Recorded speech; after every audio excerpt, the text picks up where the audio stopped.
नमस्कार शिक्षक मित्रांनो, बंधू आणि भगिनींनो.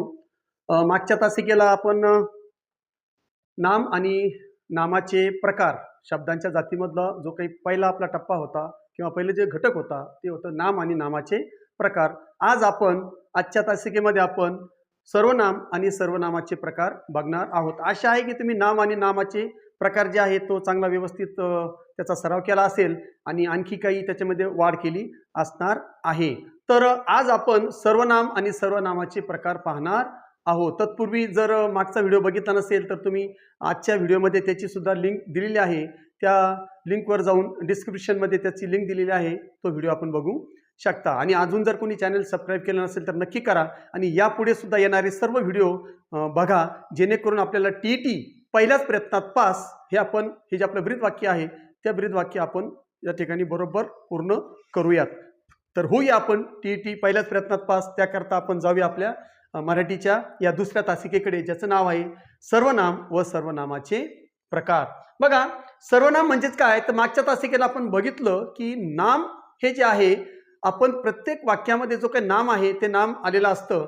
कधी कधी नामाच्या ऐवजी म्हणजेच काय, नामाचा वारंवार होणारा उच्चार टाळण्यासाठी नामाऐवजी जो शब्द वापरला जातो त्याला सर्वनाम असं म्हटलं जातं. उदाहरणार्थ, राम शाळेत जातो, राम दररोज अभ्यास करतो, राम सर्व शिस्तीचे पालन करतो, राम सांगितलेले सर्व काम करतो. प्रत्येक वेळी राम राम राम म्हणण्यापेक्षा या ठिकाणी आपण मग त्याच्याऐवजी दुसरा शब्द वापरतो. राम शाळेत जातो, तो दररोज अभ्यास करतो, त्याने सांगितलेला अभ्यास पूर्ण केला. अशा प्रकारे आपण रामच्या ऐवजी किंवा राम या शब्दाच्या जागेवर, राम या नामाच्या जागेवर जे जे शब्द आपण वापरले ते सर्व शब्द सर्वनाम आहेत. म्हणजेच काय, नामाचा वारंवार होणारा उच्चार टाळण्यासाठी जो नामाच्या जागेवर आपण शब्द वापरतो त्या शब्दाला सर्वनाम असं म्हटलं जातं. आता सर्वनामचे काही उदाहरण आपण बघूया. मी, आम्ही, आपण, तू, तुम्ही, ते, त्या, ती, हा, ही, हे, ह्या, जे, ज्या, जी, जो, कोण, काय आणि स्वतः इतक्या प्रकारचे आपण सर्वनाम दररोजच्या भाषेमध्ये वापरतो. हे सर्व सर्वनामेच आहेत. मराठीमध्ये मूळ सर्वनामे मात्र 9 आहेत. हा प्रश्न तुम्हाला या ठिकाणी TET मध्ये विचारला जाऊ शकतो की मराठीमध्ये मूळ सर्वनामे खालीलपैकी किती आहेत. मग खाली 4 पर्याय असतील, त्यामध्ये या ठिकाणी आपण लक्षात ठेवायचं आहे की मराठीमध्ये मूळ सर्वनामं जी आहेत ती 9 आहेत. ती कोणकोणती? मी, तू, तो, हा, जो, कोण, काय, आपण आणि स्वतः. अशा प्रकारे या एवढ्या गोष्टी आपण लक्षात ठेवायच्या आहेत. सर्वनाम समजला असेल. आता सर्वनाम जर तुम्हाला समजला असेल तर आपण सर्वनामाचे प्रकार कोणकोणते आहेत, एकूण 6 प्रकार आहेत. जसे नामाचे 3 प्रकार होते तसे सर्वनामाचे एकूण 6 प्रकार आहेत. आता ते 6 प्रकार कोणते, त्यांची परिभाषा समजून घेऊया आणि त्यांचे उदाहरण सुद्धा बघूया. चला, पहिला प्रकार आहे पुरुषवाचक सर्वनाम. बोलणाऱ्या किंवा ज्याच्याशी बोलत आहोत आपण, म्हणजे बोलणाऱ्या किंवा ज्याच्याशी बोलतोय त्याच्या नामाऐवजी येणाऱ्या सर्वनामास पुरुषवाचक सर्वनाम असं म्हटलं जातं. बोलणारा किंवा ज्याच्याशी तो बोलतो याच्यासाठी जे सर्वनाम येतात नामाच्या जागेवर त्या सर्वांना या ठिकाणी आपण काय म्हणायचं आहे, पुरुषवाचक सर्वनाम म्हणायचे आहेत. ते 3 प्रकारचे येतात. एक असतात प्रथम पुरुष, दुसरे असतात द्वितीय पुरुष आणि तिसरे असतात तृतीय पुरुष. तर पहिलं आहे प्रथम पुरुष जे आहे मी आणि आम्ही, हे 2 या ठिकाणी पुरुषवाचक सर्वनामाचे उदाहरण आहेत. त्यानंतर तू आणि तुम्ही. बघा, स्वतः जो बोलतो तो त्याच्याऐवजी, त्याच्या नामाच्या ऐवजी एक तर मी वापरतो किंवा आम्ही वापरतो. त्याच्यानंतर तो ज्याच्याविषयी बोलतो आहे, समोरच्या व्यक्तीविषयी बोलत आहे, तो त्याच्या समोर बसलेला आहे, तू किंवा तुम्ही आपण त्याच्यासाठी वापरतो, त्याला द्वितीय पुरुष असं म्हणतो आपण. आणि तृतीय पुरुष आपल्या समोर नाहीये, ते कुठेतरी दुसऱ्या ठिकाणी आहेत, त्यांच्यासाठी जेव्हा आपण एखादं बोलत असतो, काहीतरी वक्तव्य करत असतो, तेव्हा आपण त्यांच्या नामाच्या ऐवजी जे सर्वनाम वापरतो ते सर्वनाम तो, ती, ते आणि त्या, तृतीय पुरुष. या प्रकारे मी, आम्ही, तू, तुम्ही, तो, ती, ते, त्या हे जे आहेत हे सर्व सर्वनामे पुरुषवाचक सर्वनामाचे प्रकार आहेत. आशा करतो की तुम्हाला पुरुषवाचक सर्वनाम समजलं असेल. त्याच्यानंतर पुढचं आहे दर्शक सर्वनाम. दोन नंबरचं काय आहे? दर्शक सर्वनाम. त्याची आपण परिभाषा बघूया. जवळची किंवा दूरची वस्तू, वस्तू एखादी आपल्या जवळ आहे किंवा दूर आहे, जवळची किंवा दूरची वस्तू दाखवण्यासाठी वापरलं जाणारं जे सर्वनाम आहे त्याला दर्शक सर्वनाम असं म्हणतात. एखादी वस्तू आहे किंवा एखादा व्यक्ती आहे, तो माझा भाऊ आहे, आपण दाखवलं तो माझा भाऊ आहे, हा माझा भाऊ आहे, तो पेन आहे, ती वही आहे, ही वही आहे, ते पुस्तक आहे. म्हणजेच एखादी वस्तू किंवा व्यक्ती दाखवण्यासाठी जेव्हा आपण एखादं सर्वनाम वापरतो तेव्हा त्या सर्वनामांना काय म्हणायचं आहे? दर्शक सर्वनाम असं म्हणायचं आहे. उदाहरणार्थ हा, ही, हे, ह्या, तो, ती, ते, त्या अशा प्रकारे जवळची किंवा दूरची वस्तू व्यक्ती दाखवण्यासाठी आपण अशा प्रकारे सर्वनामाचा वापर करतो. हे सर्व सर्वनामे दाखवण्यासाठी वापरतो म्हणून त्यांना दर्शक सर्वनाम असं म्हणतात. उदाहरणार्थ एक बघा, ती पहा नदी, यामध्ये ती हे काय आहे? दर्शक सर्वनाम आहे. तो पहा साप, तो त्या ठिकाणी काय आहे? दर्शक सर्वनाम आहे. त्याच्यानंतर तिसरं जे प्रकार आहे सर्वनामाचा तो आहे संबंधी सर्वनाम. आता यामध्ये एक लक्षात ठेवायचे, संबंधित सर्वनाम म्हणजे जेव्हा आपण एखादं दर्शक सर्वनाम वापरतो त्या दर्शक सर्वनामाच्या पुढे आणखी एक सर्वनाम येतो, ते मात्र जोडीमध्ये येतो. बघा, वाक्यात पुढे येणाऱ्या दर्शक सर्वनामाशी संबंध दाखवणारे जे सर्वनाम असते त्या सर्वनामास या ठिकाणी संबंधित सर्वनाम असं म्हटलं जातं. तर हे जेव्हा येतात दर्शक सर्वनामे येतात त्याच्यासोबत आणखी एक मात्र त्याच्याशी संबंध असतो.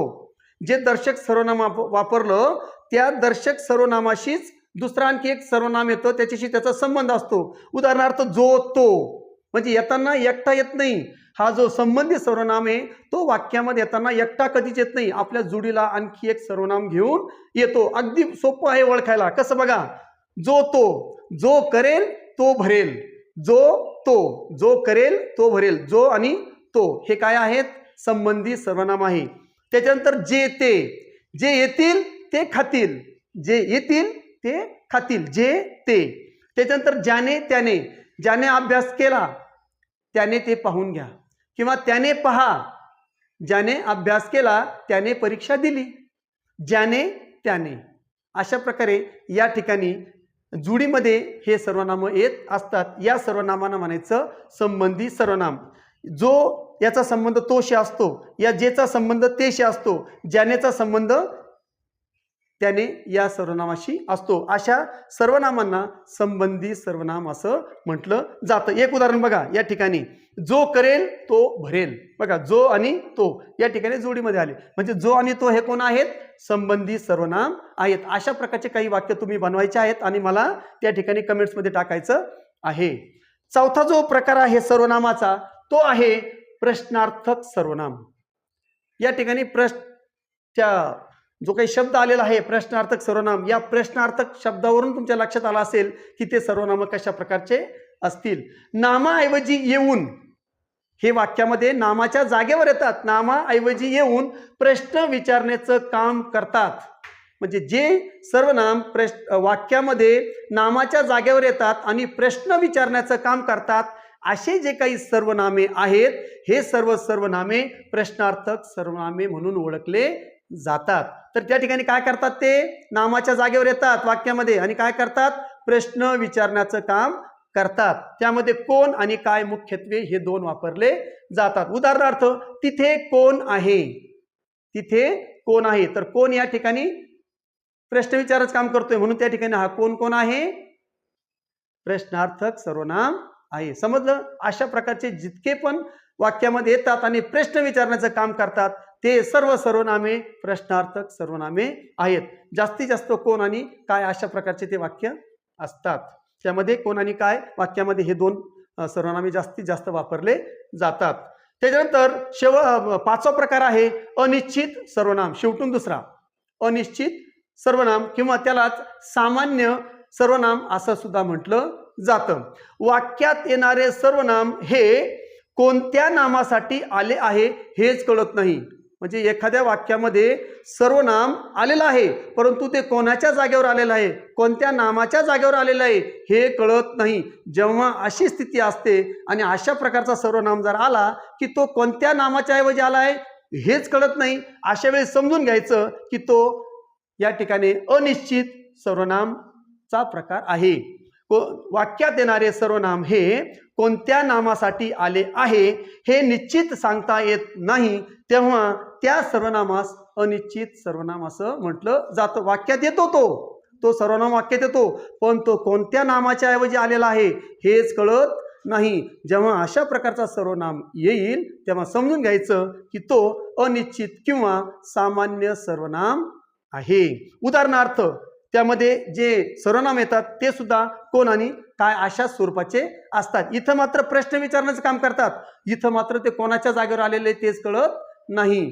तर मग उदाहरणार्थ कुणी कोणास हसू नये, बघा या ठिकाणी कळतच नाही, हा कुणी आलेला या ठिकाणी हे आहे अनिश्चित सर्वनाम. बघा कुणी कोणास हसू नये या ठिकाणी निश्चित कोणाऐवजी आलाय तेच कळत नाही. मग असे जे काही वाक्य असतील आणि अशा वाक्यामध्ये जे काही सर्वनाम येतील ते सर्व सर्वनामे कोणते असतील, अनिश्चित सर्वनामे असतील. कोणी कोणास हसू नये अशा प्रकारे हे जे सर्वनामे आहेत ते सर्वनामे अनिश्चित किंवा सामान्य सर्वनाम आहेत असं समजावं. आणि आता आपण शेवटच्या या सर्वनामाच्या प्रकाराकडे आलेलो आहोत, ज्याचं नाव आहे आत्मवाचक सर्वनाम. आत्मवाचक सर्वनाम याची परिभाषा बघूया. स्वतः या अर्थाने वापरली जाणारी सर्वनामे ही आत्मवाचक सर्वनामे असतात. कोणासाठी? स्वतः, म्हणजे त्या ठिकाणी अर्थ जो असतो स्वतःसाठी वापरलेली असतात. तर अशी जी काही सर्वनामे असतील ही सर्व सर्वनामे आत्मवाचक सर्वनामे आहेत समजावे. थोडक्यात काय, ही वाक्यामध्ये नाम किंवा सर्वनामानंतर येतात. म्हणजे वाक्यामध्ये नाम पण येतं किंवा सर्वनाम येतं आणि त्या सर्वनामाच्या शेजारी म्हणजे लगेच त्याला लागून या ठिकाणी आणखी एक सर्वनाम येतं, ते सर्वनाम असतं आत्मवाचक सर्वनाम. उदाहरणार्थ बघा, आपण आणि स्वतः हे दोन सर्वनामे जास्तीत जास्त या ठिकाणी वाक्यात येतात. पण ती कोणासोबत येतात? एक तर नाम असेल किंवा सर्वनाम असेल, त्याला खिटूनच त्याला लागूनच त्या ठिकाणी लगेच ती आलेली असतात. उदाहरणार्थ बघा, मी स्वतः त्याला सांगितले, तर या ठिकाणी मी हे काय आहे? सर्वनाम आहे मी, आणि त्याच्या सोबत लगेच आलेले मी स्वतः त्याला सांगितले, म्हणजे स्वतः करता आपण ते सर्वनाम वापरतो, मी स्वतः. त्याच्यानंतर दुसरं रमेश आपणहून तेथे आला. रमेश आपणहून, बघा रमेश आपणहून म्हणजे या ठिकाणी रमेशनं त्याच्या स्वतःसाठी, रमेश त्याच्या स्वतःसाठी दाखवायचं असल्यामुळे रमेश आपणहून त्या ठिकाणी आला. म्हणजे ज्या ठिकाणी आपण आणि स्वतः हे दोन त्या ठिकाणी वापरली जातात. तर या ठिकाणी आपण पूर्ण जे काही प्रकार आहेत, एकूण सर्वनामाचे 6 प्रकार आपण या ठिकाणी बघितलेली आहेत. आशा करतो की तुम्हाला सर्वनाम म्हणजे काय ते पण समजलं असेल. म्हणजेच काय, थोडक्यात नामाच्या जागेवर किंवा नामाचा वारंवार होणारा उच्चार वापर टाळण्यासाठी आपण जे सर्वनाम, जे शब्द वापरतो तो शब्द म्हणजे सर्वनाम, हे तुम्हाला समजलं. त्यानंतर सर्वनामाचे एकूण किती प्रकार आहेत? तर एकूण 6 प्रकार आहेत. ते कोणकोणते आहेत बघा, पुन्हा एकदा रिपीट आपण करूया. पहिला प्रकार आहे आपला पुरुषवाचक सर्वनाम. त्याच्यानंतर दुसरा जो प्रकार आहे आपला दर्शक सर्वनाम. तिसरा प्रकार आहे आपला संबंधी सर्वनाम. त्याच्यानंतर चौथा जो प्रकार आहे आपला, तो चौथा प्रकार आहे प्रश्नार्थक सर्वनाम. आणि पाचवा आहे आपला अनिश्चित किंवा सामान्य सर्वनाम. आणि सर्वात शेवटचा आत्मवाचक सर्वनाम, जो आपण त्या ठिकाणी स्वतःसाठी वापरल्या जातो. अशा प्रकारे एकूण सर्व जी आपली सर्वनामे आहेत ती सुद्धा या ठिकाणी संपलेली आहे. आणि पुढचा जो आपला भाग आहे शेवटचा या तासिकेचा, तो म्हणजे या ठिकाणी सराव आपल्याला करायचा आहे. सरावासाठी काही मी या ठिकाणी 5 ते 6 उदाहरणं घेतलेली आहेत, ते आपण बघूया. मी रोज अभ्यास करतो. या ठिकाणी मी, बघा प्रथम पुरुष आहे की नाही, या ठिकाणी पुरुषवाचक सर्वनामाचे उदाहरण आहे. किंवा या ठिकाणी आम्ही दररोज अभ्यास करतो, आम्ही सुद्धा या ठिकाणी पुरुषवाचक सर्वनामाचं उदाहरण आहे. या ठिकाणी दुसरं वाक्य आपण बघूया. तो माझा भाऊ आहे. या ठिकाणी दर्शवतोय, तो माझा भाऊ आहे.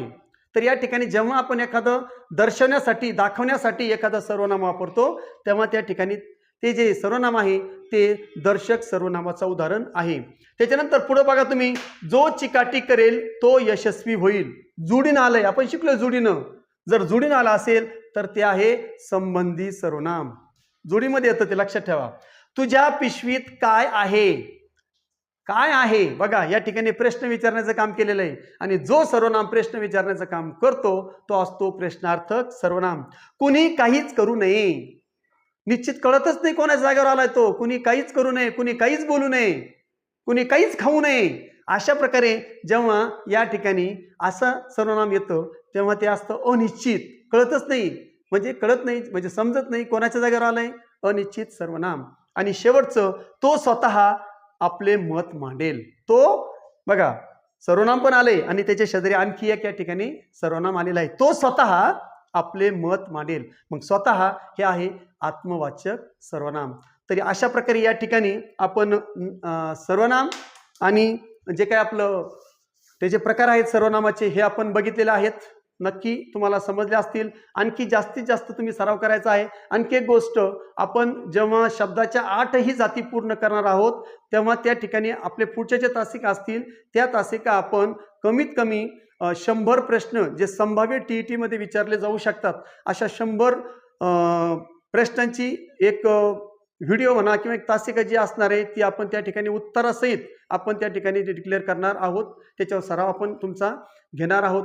परंतु त्या ठिकाणी आपण प्रत्येक तासिकेच्या शेवटी हे जर केलं तर आपला व्हिडिओ खूप मोठा होईल आणि जास्त व्हिडिओ झाला तर तुमचं लक्ष विचलित होऊ शकतं. म्हणून जास्तीत जास्त आपला प्रयत्न असेल 15 ते 20 मिनिटाच्या आतमध्ये आपली तासिका संपवायची आणि नंतर मग आपले जेव्हा कंटेंट आपलं पूर्ण होईल त्यानंतर मात्र फक्त आपण त्या ठिकाणी 4 पर्याय देऊन सरावच आपण करून घेणार आहोत. तोपर्यंत तुम्ही फक्त हे जे काही व्हिडिओ असतील ते चांगल्या प्रकारे लक्षपूर्वक बघा, पुन्हा बघा आणि गरज पडली तर नोट्स डाऊन सुद्धा करून घ्या. कारण आपल्या परीक्षेला अजून भरपूर वेळ आहे. जवळपास अजून 80-81 दिवस आपल्याकडे उरलेले आहेत. विसरण होऊ शकतं. म्हणून त्या ठिकाणी एक रिमाइंडर म्हणून आपण नोट्स काढल्या तरी चालेल. आणि काही समजा तुम्हाला काही अडचण आली तर या ठिकाणी तुम्ही कमेंट्समध्ये मला लिहू शकता. कृपया कुणी फोन करू नका. तर पुन्हा आपण भेटणार आहोत. जर हा व्हिडिओ आवडला असेल किंवा याच्या मागचा व्हिडिओ आवडला असेल तर नक्की लाईक करायला विसरू नका. आपल्या मित्रांना पण शेअर करा. जास्तीत जास्त आपल्या शिक्षक बांधवांपर्यंत हे व्हिडिओ जे आहेत ते पोचवा, जेणेकरून पहिल्याच प्रयत्नामध्ये आपण TET पास करणार आहोत. जेणेकरून सप्टेंबर 2027च्या आतमध्ये आपण सर्व या ठिकाणी आपल्या ज्या काही सेवा आहेत त्या सेवा अबाधित ठेवण्यासाठी सर्व पात्र असू. पुन्हा भेटूया. आता आपण पुढच्या तासिकेमध्ये विशेषण आणि विशेषणाचे जे प्रकार आहेत ते घेऊन येणार आहोत. तोपर्यंत तुम्ही सर्व व्यवस्थित असाल अशी अपेक्षा करतो. चांगला अभ्यास करा आणि या ठिकाणी आपलं ध्येय पूर्ण करूया. पुन्हा भेटूया. जय हिंद, जय महाराष्ट्र.